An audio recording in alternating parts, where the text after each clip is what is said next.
criticism expected at the workplace, it helps improve overall performance. But having half the environment boo after making one decision isn't exactly constructive. Officials deal with it every time they're on the job. It's the Referee Roundtable. It's certainly not an easy job. For the most part, it's not a thankful one either. So why do it?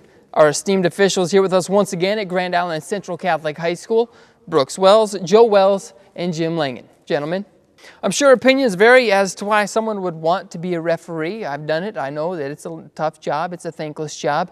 So why would you want to ref? Brooks, we'll start with you. Being able to watch my dad referee automatically made me want to referee. I thought that he went about it the right way. I thought that his partners, you know, Jeff Wolf, Jim Langen, Tim Higgins, all the guys that he refereed with went about it the right way, and it was something that drew an interest to me. So, you know, kind of runs in the family. I don't know any other way other than refereeing, coaching, being around athletics every day. At some point, then you have to channel your competitive spirit in other ways.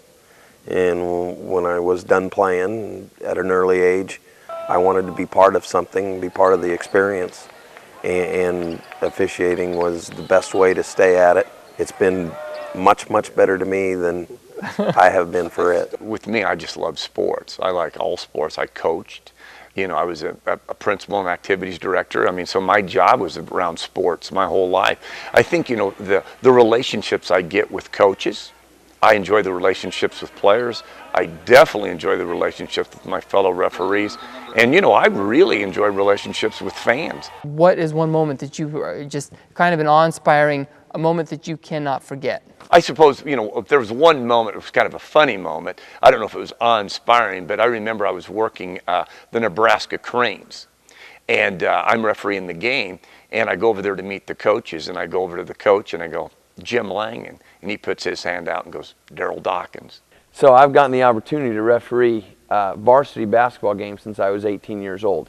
And it was when my dad got me registered. I was going to maybe do 1 to 2 games with him. However, he had a full schedule, and Jim Langen had a full schedule that he needed some help on. I worked 45 varsity games with Jim Langen as an 18-year-old senior in high school. I've had a lot of experiences and countless number of friends that have come from officiating, but you know, every time I get the opportunity to work with both my sons, my youngest son also referees, so anytime I get a chance to work with Kirby and Brooks, you know, that's awe-inspiring. The 12, 14, 15 occasions during the course of a season where we get together is probably not only the highlight of my year, but all 38 of them. There are probably some regrettable moments as well, whether it's the way you handle the call or the reaction from a fan, coach, or athlete. And the officials get to leave with the last word. Join us Monday, February 24th for the final Referee Roundtable.